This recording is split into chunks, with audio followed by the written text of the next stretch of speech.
Steering wheel, somebody tell him to give it to me. There's something loose between my legs. I don't know. Let go! I'm heavier than a freaking boat. Nothing he's could say could make that any better. Yeah, nobody. No more radio for the rest of the race. I'm going home. You. Hello and welcome to DRS FC, an F1 podcast by some soccer nerds. I have three soccer nerds with me because we have three rookie drivers to preview, and we're going to get into each one on this podcast. And we're doing this in a two-part series. So we're going to do first three, and then we're going to do a secondary three and a part two that will drop next week. Keep a lookout for that. But this time we have Megan, who's going to preview Liam Lawson. We have Eboni, who's going to tell us about Jack Doohan, and Deepti is going to talk about Gabriel Bortoleto. So before we get started, I just want to say hi to everyone. Megan, how are you? I'm doing great. Leo, oh my gosh. Lewis Hamilton. Wow. I'm so flustered because he's so handsome in Ferrari red. That's fair. You know what? I'll allow it. Deepti, how are you? I am really good. I was actually really excited to learn more about Bortoleto, especially after watching the Senna doc, keeping with the Brazilian driver theme. Excited to talk about him. Yeah, I can't wait for that one. We're saving that one till the end because I think he might be the most fascinating. And Eboni, how are you? Great. Got to learn about the Alpine legend that's going to be coming soon. I'm ready. The commitment to the bet remains. I almost forgot about your complete all-inness with Alpine this season. Our 2025 preview is going to be fascinating. I can't wait to do that. But excited to learn about these rookies. And honestly, I say the word rookie. That word might not really apply to Liam Lawson, who I feel like has done quite a few races, but nevertheless, this will be his first full season. So I guess on a technicality, he qualifies. So Megan, let's go. Liam Lawson, tell us all about him. Liam Lawson is the kid in your grade that you're like, you should have graduated like 3 years ago, right? That's the energy we're bringing to this rookie discussion of Liam Lawson. Liam Lawson is 22, so still relatively young. He's a Kiwi. He's the first Kiwi driver since Brendan Hartley, which, fun fact, he was also a Red Bull driver, and he's who introduced Valtteri to his girlfriend, Tiffany, which I think is really fun. And Liam is going to try his fortunes at Red Bull. He is the next up to be sacrificed to the altar of Max Verstappen, and we'll talk about whether he has enough dog in him to do it. Some things to know about Liam. He's been a member of the Red Bull team since 2019. A lot of these teams have academies similar to soccer clubs, and so Red Bull has had a pretty strong one. They just tend to sacrifice their children and not really care about the emotional and social development of their drivers, and only just kind of cannon fodder them in. Liam started racing in Australia and the Oceania area, and then moved to Europe in 2019. He kind of did like middling in a lot of the series. He wasn't in great cars. So one of the things that happens when you're in a driver academy is that they kind of pick what teams that are sort of affiliated with them that you're going to race for. And so it's a real hierarchy situation because the best driver is going to get the best team. And so Liam was kind of on the Red Bull teams and did well. He would beat his teammates, but he wasn't like winning F3 or F2. His big year that he kind of came on everyone's radar was in 2021 when he finished 9th in F2 and he won his very first race. He became the youngest driver to win an F2 race at the time, and the only one to win their first one, very first race ever. And it was the only race he won all season. So he started off really hot and everybody was like, who's this kid? And then Oscar Piastri won the whole thing. And Oscar Piastri was the first rookie champion since George Russell. So that was kind of a big deal.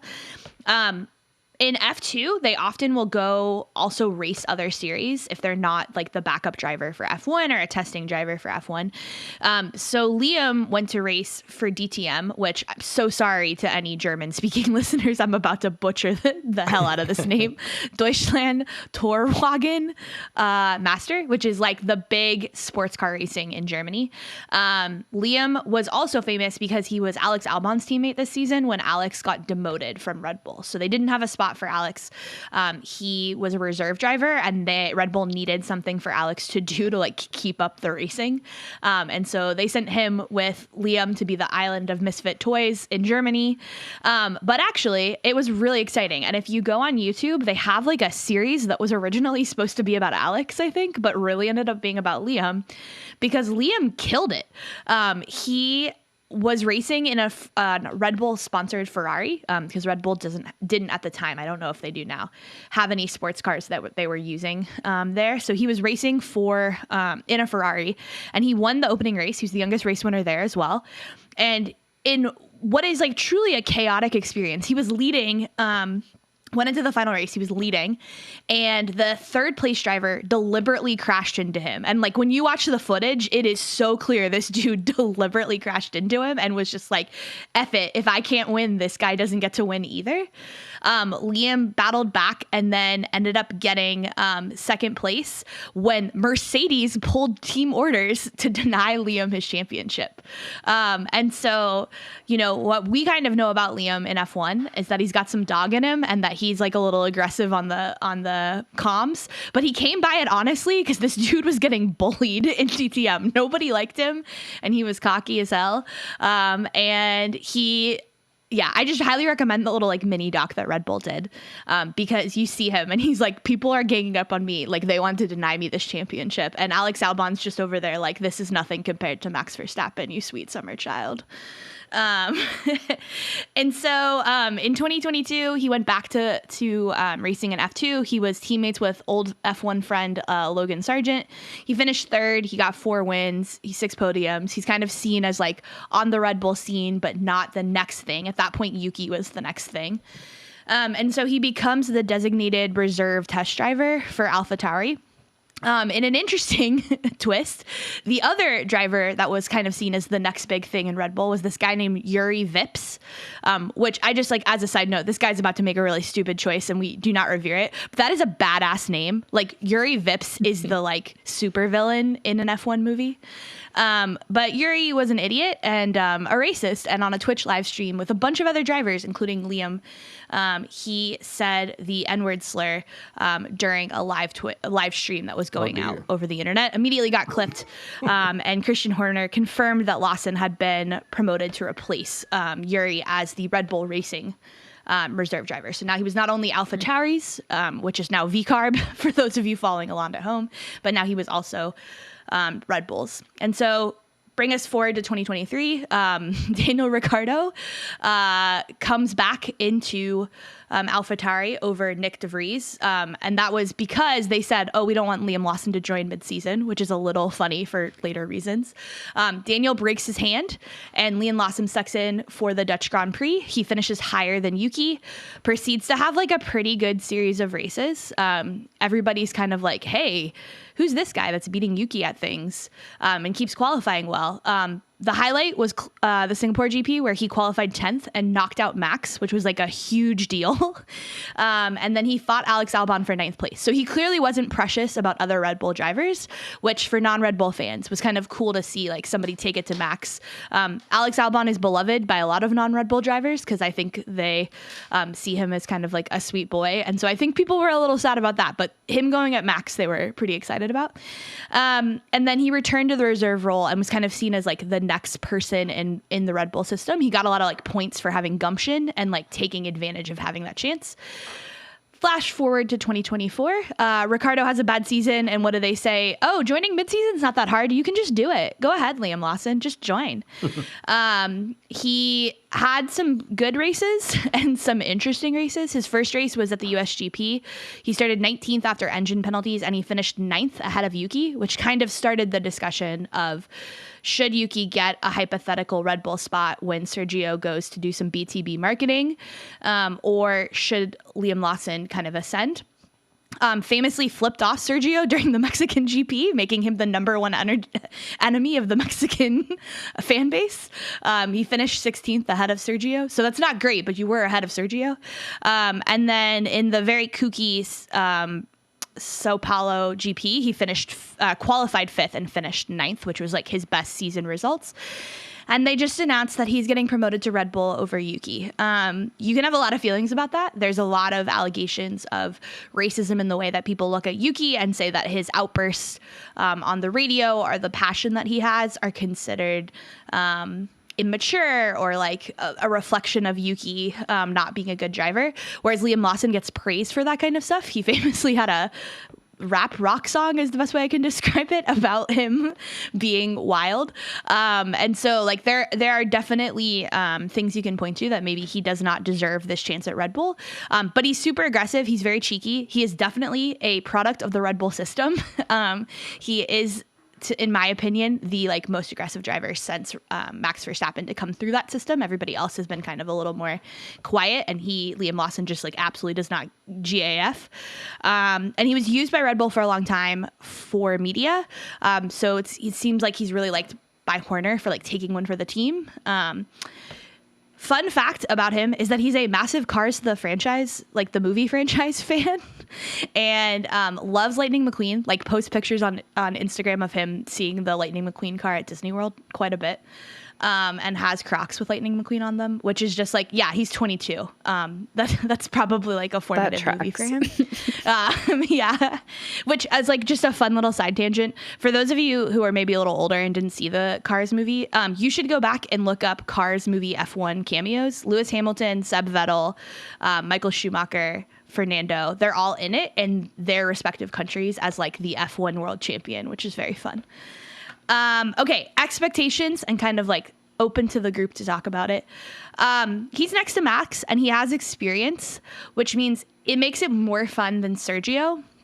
So I think he's likely, like just if we're putting money, to do the best because he has a good car of the rookies here. But the larger question is him being second to Max. A, is that going to piss off Max to have somebody that's like actively going at him? Or B, is Liam going to stop actively going at him because he's going to try to consider his career? And honestly, I hope he doesn't, like just for chaos reasons. Like I'm not a Red Bull fan.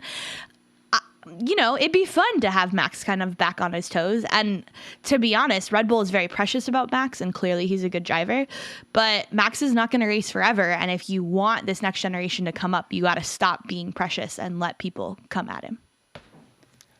So I want to talk about a little bit about expectations for Liam because and first of all, thank you. That was excellently done. And even though Liam's been on the grid a couple times, or more than a couple times, a few times, still good to hear like his background, where he comes from, and all of that. Not to preview our next 3 drivers in the next episode, but Red Bull just must be showing this Cars movie to everybody. I think this is something that pops up with another driver that we will talk about in the next episode, but it's just kind of hilarious that movie had such an impact on. You mean stunted young men who don't get to consume a lot of pop culture all like the same animated movies about cars going fast? Imagine. And the love of Ferrari? Wow. Imagine. Yeah, I think you're right. It's almost like when it comes to rookie expectations, there's rookies that are going to be in really good cars. You know, like Antonelli's going to be in a Mercedes. We'll see if the Mercedes is good or not. But Red Bull, going to be very interesting. Checo couldn't do anything with it. So is it going to be a good car for the way that Liam drives? That's another question. But without any of that context, that should be the best car. So he should have the best performances of all the rookies. Will he is the question.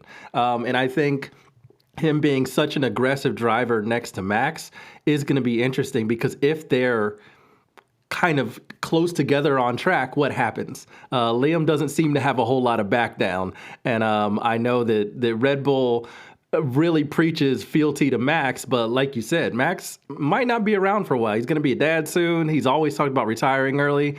To be honest, to be fair, Lewis said the same shit, and he's 40. So we'll see what happens. But yeah, I'm really fascinated by Liam's personality with such a good car. Like with Red Bull, when he was at the V-Carb team, you kind of keep him in check.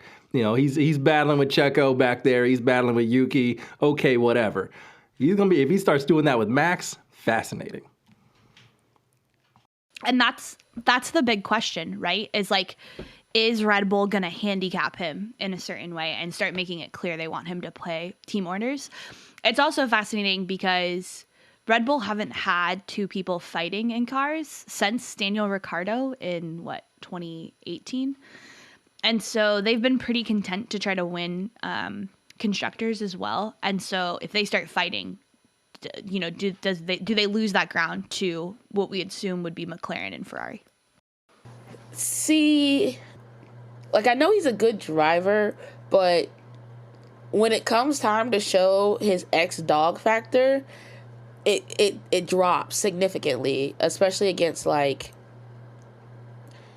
some of the other drivers. Like that race that always sticks to me is he was ready to take it to Max, and then he saw it was Max and he just moved out of the way. Like that will always and a lot of drivers did it.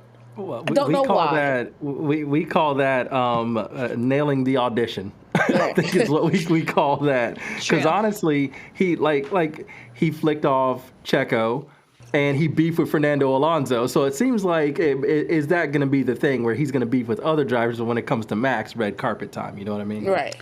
Is he going to be the enforcer for Max against George Russell? Many people are asking.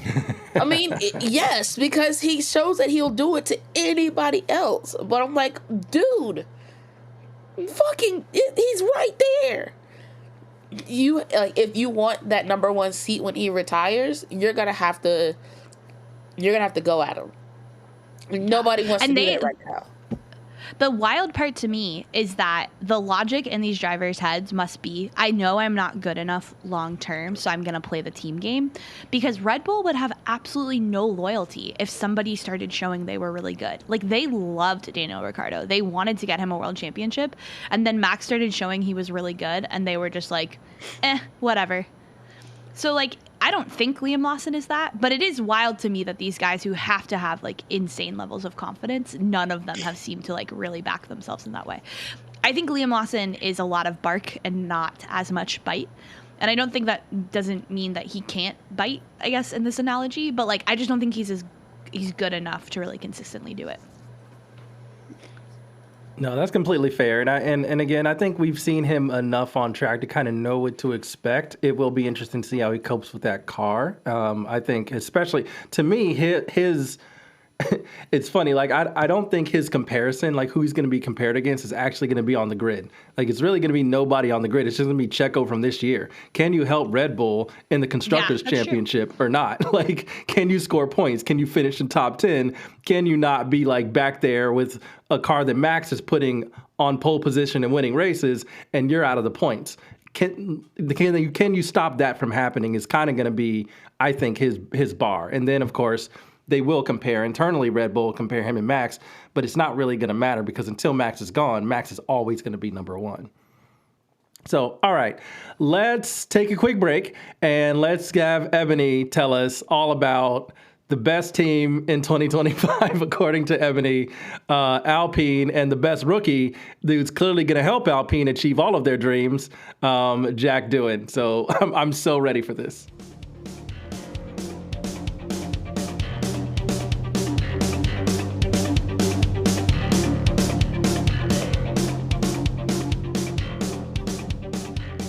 All right, Eboni, it's your time. Jack Doohan and Alpine, as soon as we said we were doing this, Eboni was like, I guess I have to take Doohan. And we were like, you absolutely do, because you are Team Alpine all the way. So let's hear it. Tell us about Jack Doohan.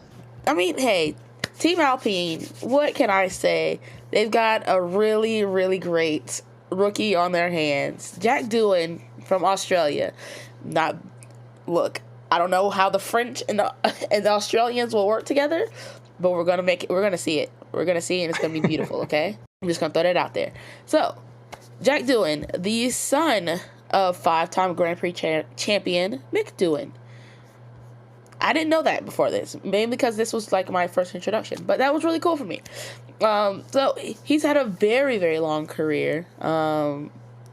He started in 2012 with kart racing, and his first kart was given to him by Michael Schumacher. That's pretty cool. Won the Australian Karting Championship in 2015 and 2016, and then finished third in the European CIK FIA Karting Championship and was reigned 6th in the world. In 2018, he started his F4 British career, Also, you're going to hear a lot of different like nation championships, because the further down you go, apparently they separate everything. So, he raced for the Baby Bulls in 2018, or Red Bulls Juniors, finished 5th, and then at the same time raced part-time for the German and Italian F4 championships, and finished 12th and 20th respectively. Wasn't anything to write home about, but yeah, he did a lot of racing very early on in a lot of different areas. In 2019 and 2020, he made his first appearance in the F3 Asian Championship. Raced for High Tech, won 5 races and came in second.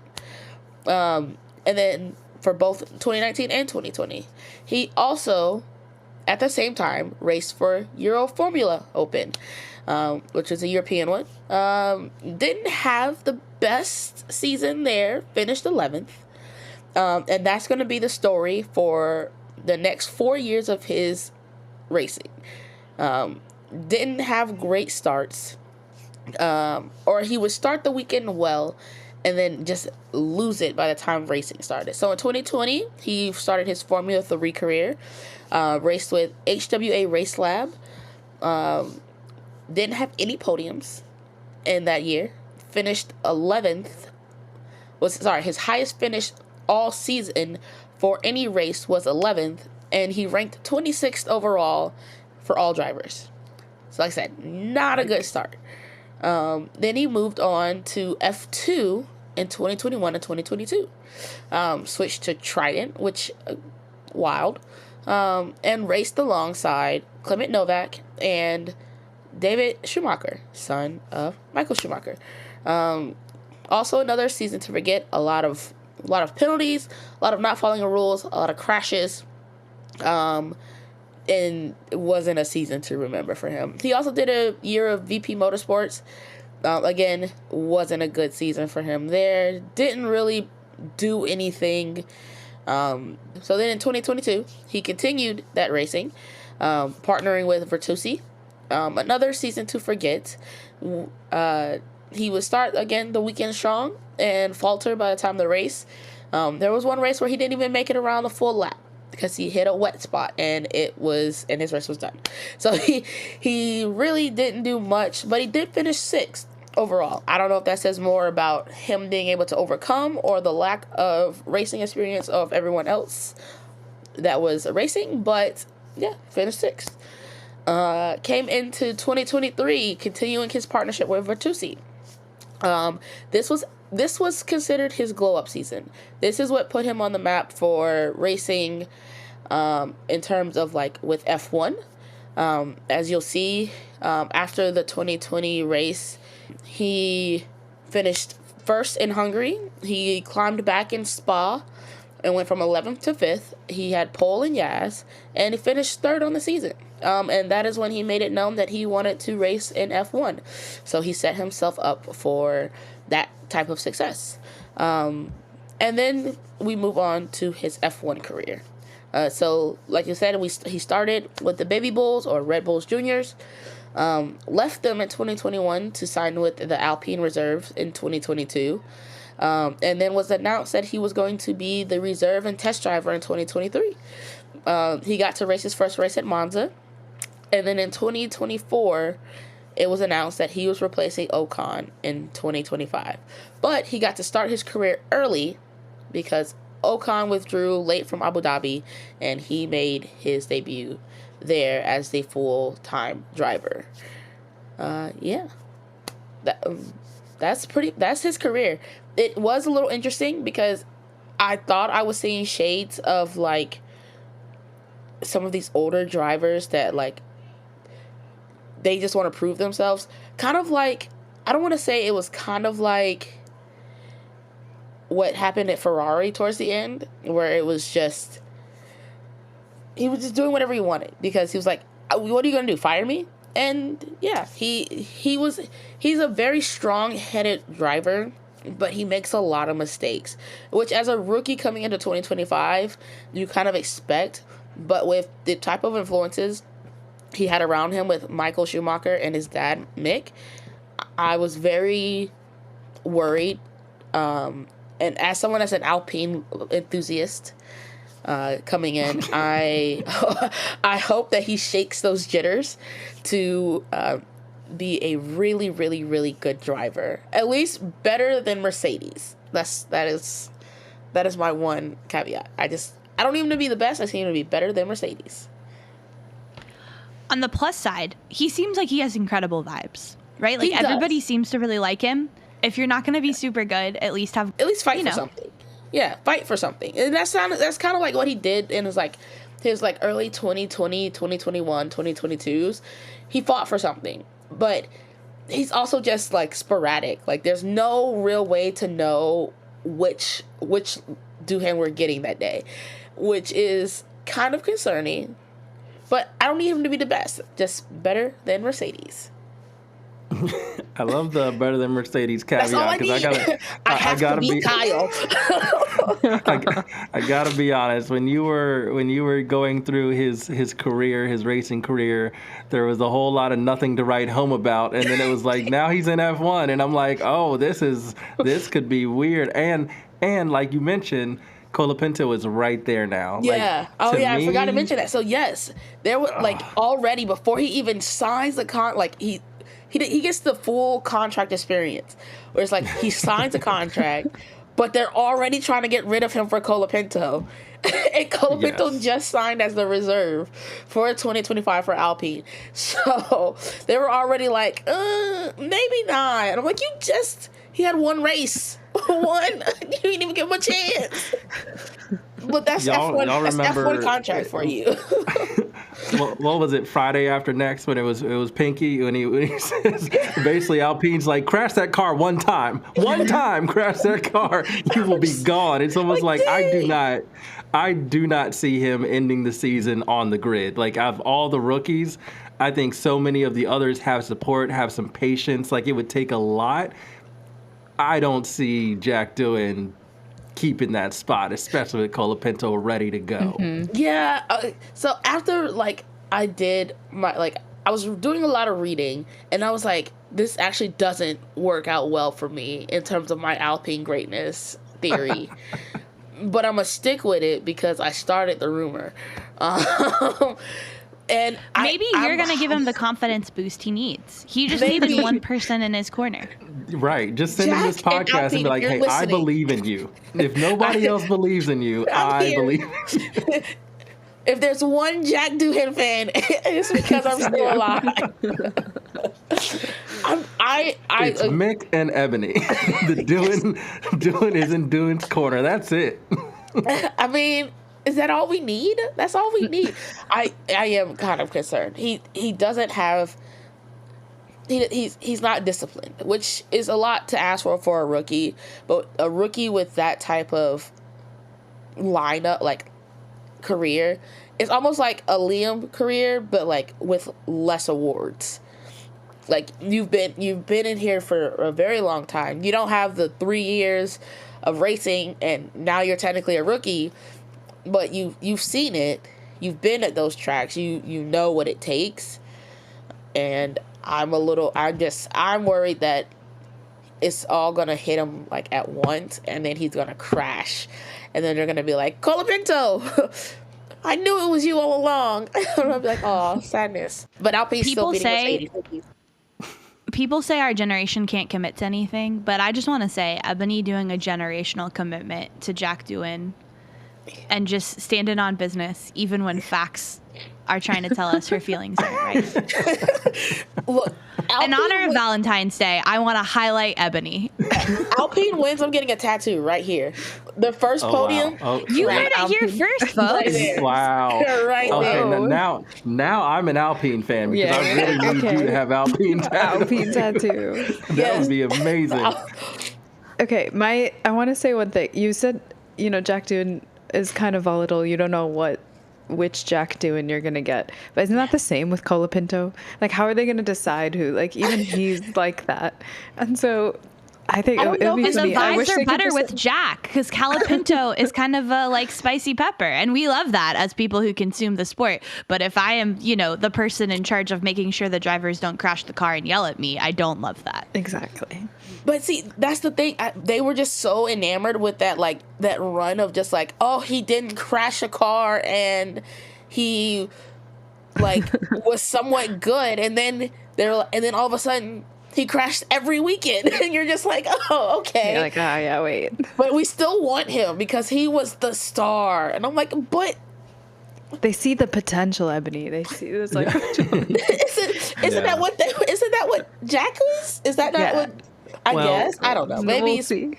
I think the concern for Doohan, and who knows, right? Like the car, like Gasly had the real Alpine. yeah. The other car was not doing very well, and it feels like that's the car they gave the Jack, and that was the car that was at the back of the grid. Like that car was not, he didn't look impressive in that run. So I'm a little concerned if that's his pace, but I don't think it is because I don't think they gave him all the upgraded parts that Gasly had when Gasly was in Q3 up there sniffing around podium positions, which is just wild for, well, at least sniffing around I'll say the top 3 to 5. Like he was qualifying quite high toward the end of the season last year. The other concern I have for Jack Doohan is that he has one of the most volatile characters in F1 who can just like end his career with the snap of a finger and will. Flavio Briatore. I just, that dude is a ridiculous person. You can already tell because he has a rookie and he's like, I'm putting Colapinto behind you, and that's basically your warning sign. And if you don't do well, that dude is going to have no problem just yanking, doing out, and putting Colapinto in. And that's not, to me, that's not going to be good for either of them in their careers. So, like, I'm concerned for both of them with Alpine. But Ebony says it's all good, and I'm going to say it's all good because I need you to have that Alpine tattoo. Yeah. Wait, can I change it to like right here? I'll just put it right here. Absolutely not. You You try to put already it on. said. You pointed to the I gotta get bicep. it. Okay, You said fine. bicep. You pointed to the bicep. Now you're pointing to the finger. No, we're gonna hold you to the bicep. Bicep? All right, fine. If Alpine beats Mercedes, I need a pink Alpine on your bicep. Deal. It's in the pink. You know what I'm also excited for? Jack Doohan has so much potential for great puns with his last name. All the doing it's and whatever, you know. Deepti, I'm so glad you brought this up because I listen to a lot of F1 podcasts suddenly, and they cannot stop. The Europeans have lost their minds. They're like, he's going to be doing it, and then they chuckle all like as a group. And I'm like, stop. You've said this like 5 times this episode already. It can't still be funny. In fact, I'm not sure it was funny the first time. I retract my love for Doohan. Maybe that'll be the tattoo. If it's not the pink one, you just get like doing it on your. I was gonna say, on your like, bicep, can Nike sponsor him or something? DOOHAN. Just doing it. Oh no. Oh no. I can't do a season of dad jokes with his last name. No. It's already happening. So already what you need to do starting. then is pull for Colapinto for several reasons. Oh, brutal. All right. All right. Well, thank you for letting us know about Jack Doohan. I am no more confident than I was before this regarding him and the way his career went. But I'm now on your side, and I need to see Alpine succeed completely for reasons that have nothing to do with racing. So thank you But for I that. do All right, know let's take more about why I don't believe in him. Exactly. I know a lot more about why my confidence is so low. Thank you so much for adding to that. Yeah. Yeah, we'll see. Again, Alpine took big steps last season, and I think any team who's not expected to be fighting for the Drivers' Championship in 2026 has a chance to do something intense with the final year of these regulations. So we'll see what Alpine does, and especially since it still feels like Briatore is trying to set him up for a sale, the more winning they can do, the higher the price is anyway. And so I think they're going to put a lot of investment into this year. So who knows what kind of car that Alpine will get, but I think they're going to have the best case scenario with the car, given everything around Alpine at the moment. All right. Let's take a quick break and let's talk about Gabriel Bortoleto because I'm completely fascinated by this character who has a little bit more of a sparkling career than one Jack Doohan.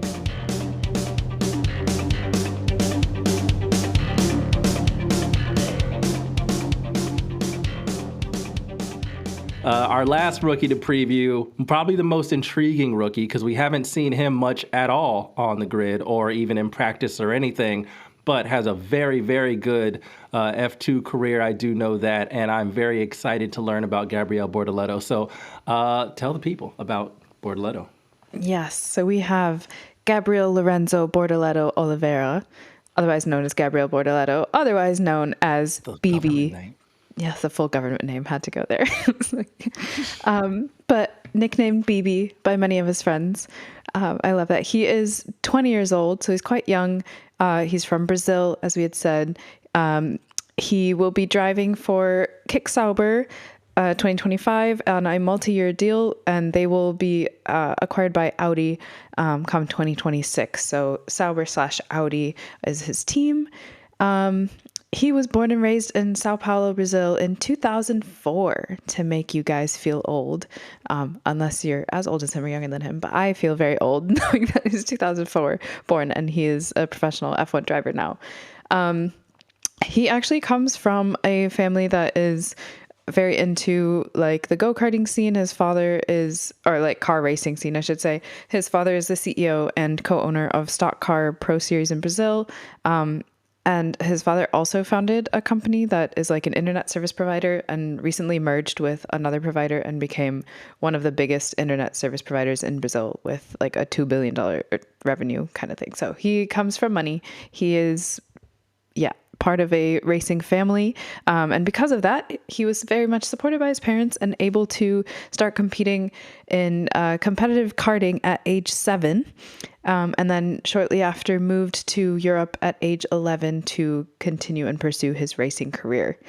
As Doohan, what Eboni said, what Jack Doohan did, like he started in F4, but in the Italian F4, like Eboni said, they're kind of separated by region. So he got his first kind of like single seat car racing experience in Italian F4, won a few races there, and then moved on to what they call Formula Regional European Championships by Alpine, or FRECA. In F4, he had 1 win and 4 podiums, and this was in 2020, and he finished in 5th place that year. 2021 and 2022, he was in the FRECA, finished 5th place in 2021, 6th place in 2022, got a couple more victories, a couple more podiums. But then 2023 was his like kind of big breakout year. That's when he competed in Formula 3 with Trident, and he won. And he only had 2 victories, I believe, but had several podiums and just got points in many of his races. I think there were only 3 races that he didn't get points in. And because of that, he won by quite a big margin, over 30 points. I also want to mention that at the end of 2022 is actually when he joined the management team of Fernando Alonso. So A14 Management is a firm owned by Fernando Alonso, and Gabriel Bortoleto became one of Alonso's drivers per se. Then 2024, we're already towards the end and coming up on it. Like I said, he's very young. 2024, he went up to Formula 2, started racing with Invicta Virtuosi, and this was probably, like I said, 2023 Formula 3 was his breakout year, but 2024, like last year, and when he was in Formula 2, was probably the most exciting. He was champion with Invicta, but he started off the year really poorly, and he didn't think he even had a shot at like competing for the top spots, let alone becoming champion. And then kind of where it all changed was the Monza race. And I know, André, we had talked about this before.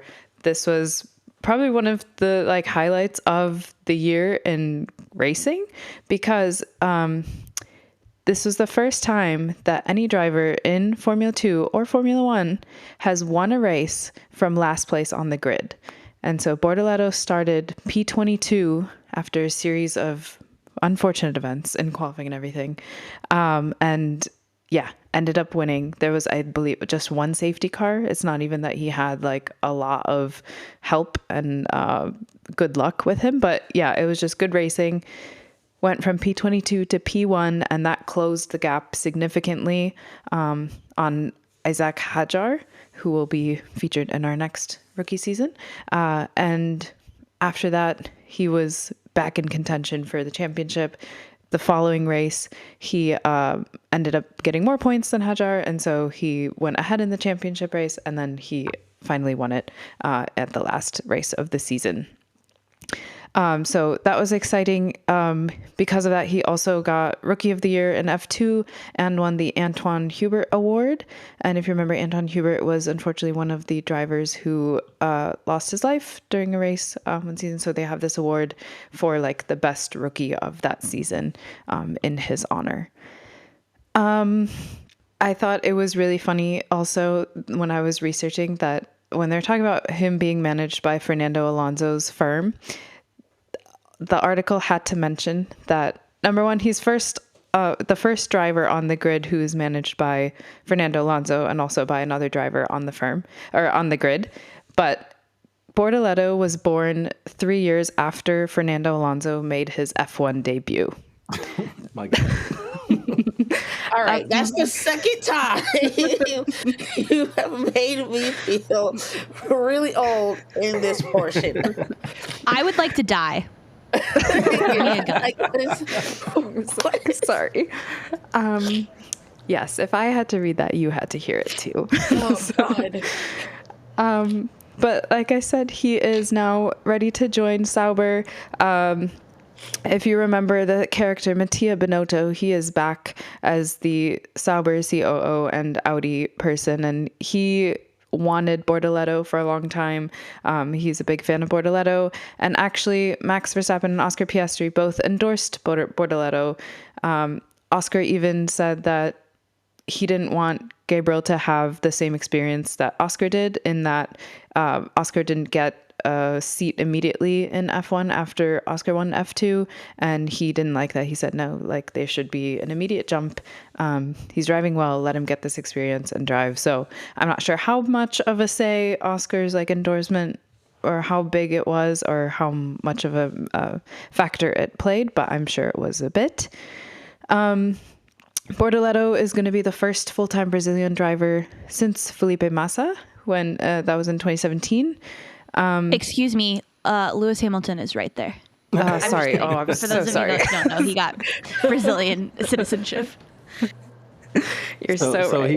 He's British. He's Brazilian, but he's also now Italian. He's now Italian, yes. Oh, so okay. Yeah. triple citizenship. We love it. And of course, being Brazilian, especially, his like idol was Ayrton Senna, and for the last few races of the last season, 2024 Formula 2, he got permission from the Senna family to wear a Senna-inspired helmet for those races, and just pay tribute to his idol. So that is mostly, that's what I had about, Bortoleto. A couple of fun facts, other than the part about Alonso and about him being the first driver to win from last place on the grid. I said most of his friends call him BB, but Max calls him Bubbles, and I thought that was really cute. It's like, he's like Max's child, it seems like. But Does Max mean it lovingly or like bullyingly? no, I think lovingly. There was a podcast that Bortoleto was on, and he was talking about Max, and he was like, yeah, I kind of look up to Max now, and I like how he drives. He's like, I used to see, like, when I was karting, they would always tell stories about Max, and I've always admired how Max drove since I was very young, and I was part of a team that go-karts that he grew up with, and people would be like, okay, what would Max do in so-and-so situation? And so everyone wanted to be like him. And so, he does really look up to Max and wants to, like, drive like him, which, honestly, understandable. You want to drive like someone who wins. So I think he and Max do actually have quite a good relationship. They were on, he was on his like sim racing team. If you know that Max has like the sim racing and does like those live streams. I think he's had Bortoleto on a couple times or something. And then the last thing, he joins Charles Leclerc, George Russell, and Oscar Piastri in becoming the only back-to-back Formula 3, Formula 2 champions in successive seasons. And so this is leading into my expectations for him. Following like those three, and those three have had fairly successful Formula 1 careers, I expect Bortoleto to do pretty well. If like based on his resume and based on the few like clips of him driving that I've seen, I think, yeah, I don't know how he'll do in a Sauber car, but I don't like in his career as an F1 driver, I do expect him to do well. This is one of those things that makes me a little bit frustrated about the way that I guess it just kind of works. Like, I would love to see Bortoleto in a much better car. I'm very, like, I really want, obviously the teams don't make any sense, but I would love for him and Liam Lawson to swap cars. Like, I want to see, because Bortoleto just seems to be incredibly consistent. You know, you don't win F3 and F2 back to back without being consistent. And I think every rookie that we've kind of talked about has had a lot of inconsistencies in their early Formula careers, which, you know, eventually they straighten out and start to show some promise and then get called up to the, you know, to the grid in F1, which is kind of like the standard process for development and growth. But when you have a driver who's doing this already, you're like, okay, so there's a lot of talent there, and it just sucks he's going to have probably one of the worst cars on the grid if we're going, but like if we're just keeping it real. So that part sucks, but I'm so fascinated by him and the pairing of him and Hulkenberg. I think that's going to be really, really cool. Yeah, I think, you know, as much as Mattia Binotto, the most Italian man to ever exist, got kind of shit on at the end of Ferrari, he is really good at bringing along young drivers. Like, Charles talks about all the ways in which he like gave him confidence and was really supportive. He's not someone to like scream and yell. Like, he's like, seems like a pretty chill guy. And so while it sucks that he's going to be that BB or Bubbles is going to be in like a bad car, I am glad that like the foundation around him, like Hulk has been in F1 for a while. He's going to get to see a driver who is kind of used to being the back of the pack, but like how that sort of works. He's going to have an experienced team principal who's not going to have too crazy of expectations for him. So like maybe this helps him develop into a good driver that when they get to a good team will have resources. I think he's going to give us one crazy result in the rain or at Brazil, or like if a bunch of cars get knocked out in some bizarre way. I think he has the ability to like take advantage of that. But I think, like André said, it's a bummer he's in a bad car, because unless kooky shit starts happening, if the chaos gremlin in me comes out, he's probably not going to do too hot. So my question for everyone, is Bortoleto the chaos rookie of the year, or is this a question for everybody when we get everybody together? Oh, we'll definitely talk about that when we do our 2025 preview, because I think we have so many rookies that we'll probably all have an answer. But given everything you told us about Jack Doohan, I'm putting my money on Jack Doohan being the chaos agent. That's what I was hoping. That's what I was hoping. Yeah. I will say, like, he would off ability, but the fact that he, like, thinks of Max as a mentor, which is, like, a bizarre statement that you would not anticipate just knowing about Max. I think, like, I want him to go at people, and if he thinks that the people above him are, like, nice, chill folks, who knows? Maybe he has dog in him. Yeah, It remains to be seen. in my notes, I was like, X-Dog, ? Because in a lot of the interviews that he's done and a lot of the stuff I've seen, Bortoleto seems very just like level-headed and cool. And anything that applies pressure, anytime he talks, even like the Monza race, he's obviously going from last to first. It takes a lot of like mental strength as well. And it seems like he just drives well with all the pressure, either on the track or off it. He even mentioned like something about, he was like, yeah, like having these mentors, having a good support system, and having the family who's like in racing and all, it applies, like the pressure could get to you, but I think it's a positive thing, and it makes me like want to do better.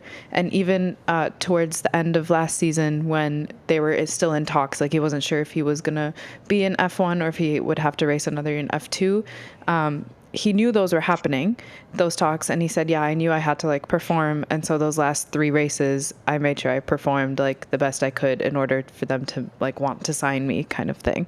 So it seems like he uses those pressure moments like I said, as a positive thing, and drives better because of it. Which is why I am kind of excited to see, like I said, Sauber probably won't have a great car or one that would compete, but I think he would be able to compete well with Hülkenberg himself, and just see like, you know, maybe he could potentially be like the driver 1 for them, and they can like mold him into something better. And then when Audi comes along, who knows what their car is going to be like. So yeah, I like you said, he's one of the most intriguing for me because he's underrated, I feel like, just because we haven't seen him in an F1 car yet. And yeah, we're not sure what he's going to bring. I can already picture the like F TikTok, so I guess Instagram now, compilation video to that rap song Pressure, the I don't feel pressure part. I already can see it, him driving in the rain. I'm not going to rap it for you in a terrible British accent, but you know what song I'm talking about.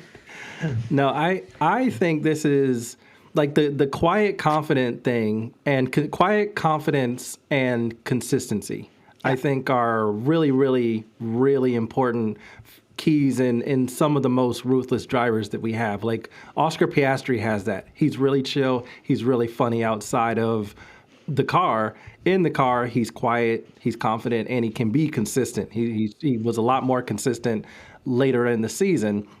And that's really like what you want to see, and what I'm hoping that Bortoleto can do there, because I do think that there's a hell of a consistent driver. And honestly, when you look at F1, yeah, the being fast over one lap is important, but it's really the totality of the entire race that makes you fast. Lewis Hamilton's whole thing, his race pace is so good, he's so consistent that it's really hard to catch up to him an entire race when he has a good car. Same thing kind of with Max. Max is a little bit more aggressive, but he is so consistent, doesn't make mistakes. If Bortoleto is the same way, he'll have a really good season, even if it's in an Audi car that might not be all that great. And then towards the end of the season, you'll have to like apply whatever relative adjustments you want to make by car performance and car superiority. I think he's going to have a really good F1 season. He to me is like the rookie I'm maybe most excited to see, because I'm fascinated. It's really between him and Behrman. I'm really fascinated by both of those drivers.